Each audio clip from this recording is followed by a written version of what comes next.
RideTide race coming in 2022 at SeaWorld San Antonio's Aquatica. As you can see here, they're doing some construction daily to make sure that the new season comes up with some good stuff for you. Got a little bobcat out there. There's a big trench in the middle there. I think I saw some pylons being driven in about a week ago, maybe? About a week ago. So hopefully we get some construction upright, you know, coming into the Christmas celebration season. I'll try to get you guys some updates as we go along.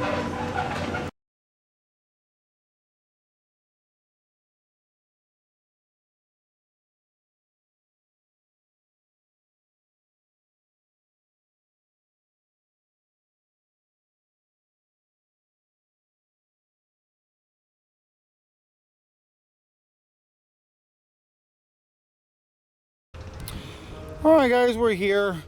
SeaWorld San Antonio again. Checking out new tidal surge. Check it out. Let me zoom in a little bit for you. There's the top cap piece. And as you can see, they're doing some work with getting those swings on there. Trying to get some of that work done. They got a long way to go, but still fun. You see, we're kind of far away, so zoom back in there. These swings are going to be 100.